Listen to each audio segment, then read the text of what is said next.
All right, welcome back to another episode of Two Plain Sports. It is basketball time in Oklahoma, so we're gonna start covering the boys on the hardwood. Before we get started, thank you all for everything. I think I've said it every single time, and we're gonna repeat it for as long as this channel exists. This channel can't keep growing like it has without you guys. So thank you for doing what you're doing.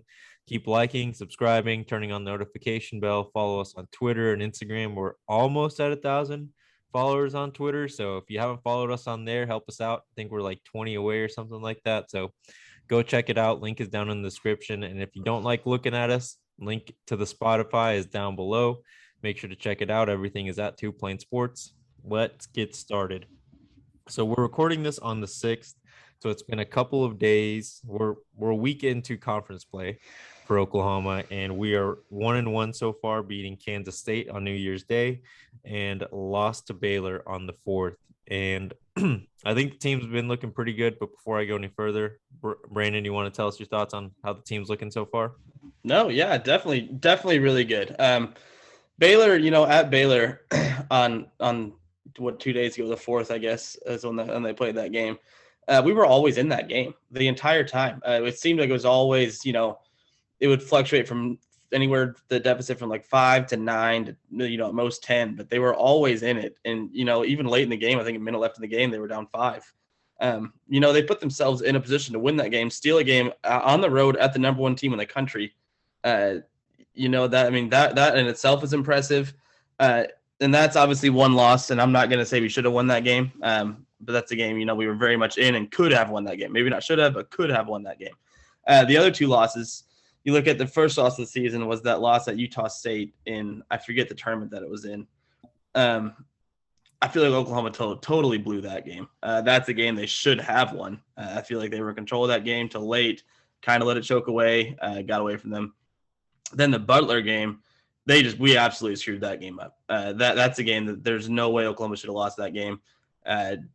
Totally blew it in the second half. I think they had a 10 or 12 point lead in the second half, like 6 minutes left, 5 minutes left. I can't remember. I was there, but I can't remember what, the exact scenario. It's a minute ago. And then Elijah Harkless hits that huge three in the corner, sends it to overtime, and then they just come out flat in overtime. They're an 11-3 team. Really, in the one loss to Baylor, again, on the road at number one Baylor, kept it close the entire time. And then the other two, they should not have lost those games. Realistically, this team should be 13-1. And unfortunately, it's not the way it is. But I think there's a lot of promise on this basketball team. There is a lot of promise. There's a lot. The expectations coming in the season weren't very high. I mean, how many transfers they had? What was it, like 4 or 5 transfers that came in? The Grove brothers have come in and have been playing well. And, watching that Baylor game, there was a sequence, I think it was about 5 or 6 minutes left in the second half. OU, I believe, was down 5. Gibson tried to pull up from a mile away, and then Meyer from Baylor blocked it, took it back, and got a layup and an and one. Then he threw the hell out of his shit, though. That was a bad. I'm obviously Moser's just trying to hit a big 3 from deep, cut it to 2. But yeah, it was a bad look. Well, yeah, because it was, they were down 5 or whatever, and then he got the layup, and then he missed the and one, and then they got the layup additionally on the missed free 4-point sequence for them. Yeah, and if he would have hit that 3, and then it's 3 points there, and then 4 points down, and that's a 7-point swing, and it went from being down like 4 or 3 or whatever it was, 3 or 4, 5, whatever, and down to like 10, just like that, and it was pretty crazy. But they played well. They had some critical turnovers. Bijan Cortez had a couple turnovers towards the end. CJ Nolan did too, but they're young. He was playing despite all of that, because I agree. I know exactly the sequence you're talking about, where Emoji got Emoji got thrown. Meyer had that wide, the breakaway. Our guy's trying to hustle back, trying to make a play out of it. Ends up and wanting him, misses it. I know exactly what you're talking about. But flash forward, even with all of that, the turnovers and just some sloppy basketball throughout, 50 seconds left in the game, we're down by 5. And Emoji Gibson has a fantastic look at a corner 3 that's going to cut it to 2. And some long-ass Baylor defender, gets his paw on it and kind of, obviously that kills the shot. They rebound. We have to foul. From there, it's kind of game over. But, in Porter's first year, I feel like to overcome all of that against number one team in the land, on the road, I thought it was an impressive showing, to be honest. Oh, I'm not disagreeing at all. It's almost like if a few things went our way, OU would have won that game. Baylor really kind of escaped, and I know it was in Waco. I feel like it was more they escaped. It was more we beat ourselves than Baylor beat Oklahoma. Yeah, I was saying it could have won, not should have won, but could have won that game. And I think that's going to be something we're going to see and probably say a lot over at least probably here over the next couple of weeks with Oklahoma. They've got a big stretch here coming up. So to start the year off, they had, like I said, they beat Kansas State, then at Baylor. Next game is on the 8th. Will be a home game against number 11 Iowa State. Then they go to Texas, then TCU, Kansas, then Baylor again, and that the game after that maybe will be a little bit of a break, but it's against an 11-2, or what is an 11-2 West Virginia team. Then it's at Auburn. Like, the month of January is probably one of the hardest schedules you're going to see, and I think it's due to the Big 12 being so good.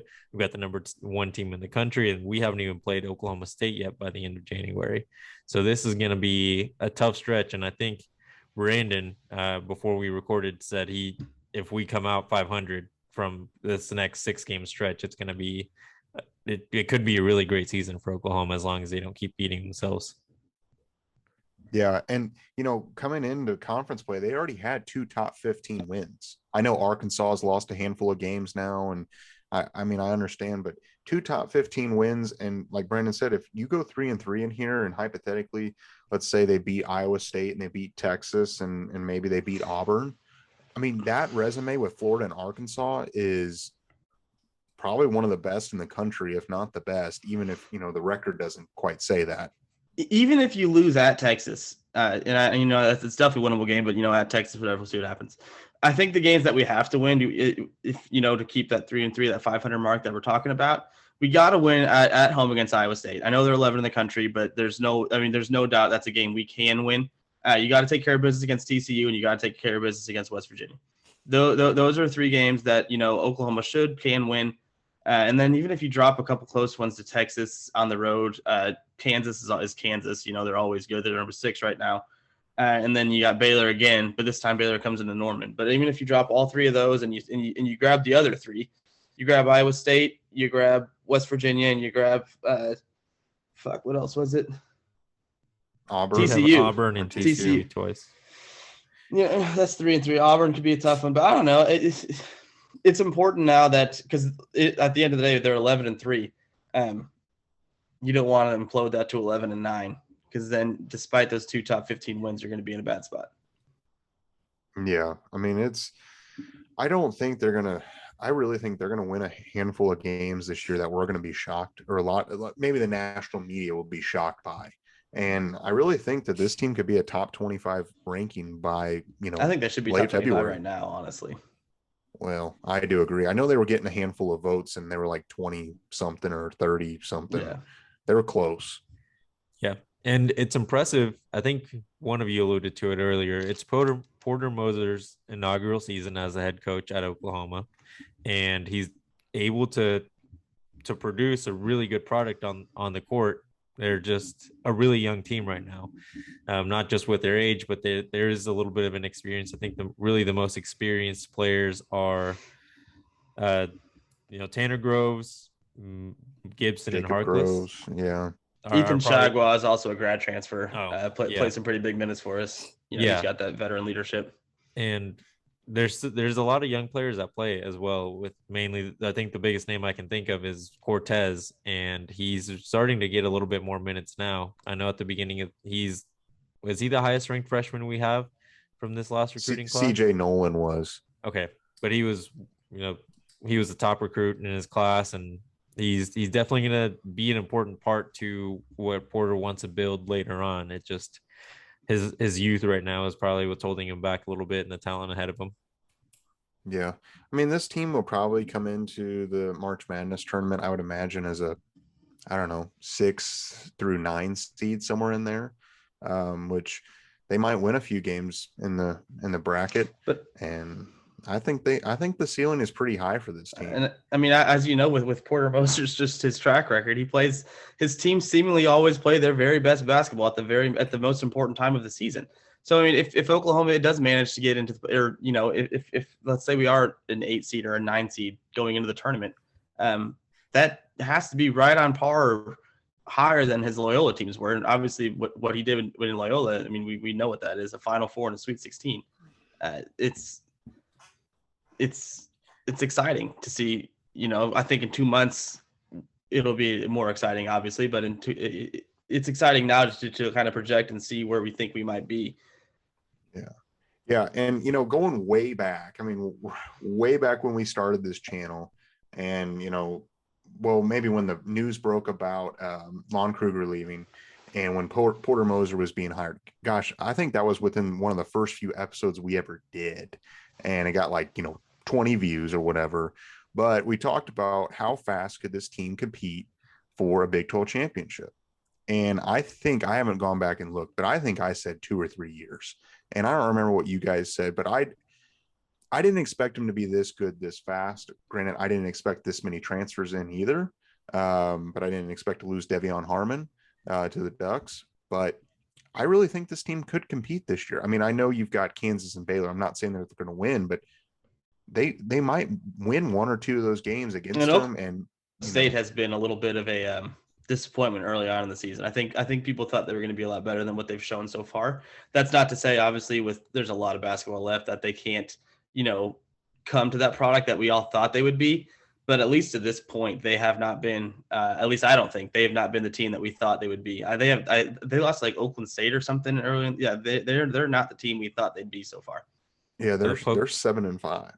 Yeah, they're definitely not what people expected to be. And there's probably a lot of factors into it. I'm sure Boynton has probably started the season super frustrated with the NCAA's ruling and being banned from the postseason. Was it for, I think it's for a year, or they had a postseason ban for what I believe is not their fault, and they shouldn't have been. But the NCAA is gonna do bad stuff to to the wrong people. But that's besides the point. I think this Oklahoma team could definitely at least scare some people to not be contending for the Big 12 championship, like Kansas and even Texas, because Baylor is not just the number one. I think they're by far the most talented team and the deepest team in the country right now. And it's going to be tough to beat them, even at home, when we have them later this year or later this month. They're going to be very hard to beat. But they're going to lose a game or two. It's hard to go perfect, and they didn't go perfect last season. I don't know. I mean, OU, they have the blueprint to beat a lot of teams, a lot of good, solid defense, and that's what Porter Moser, prides his teams on. And if you can play good defense, you can score some points and keep it close, and then you just never know what ends up happening at the end.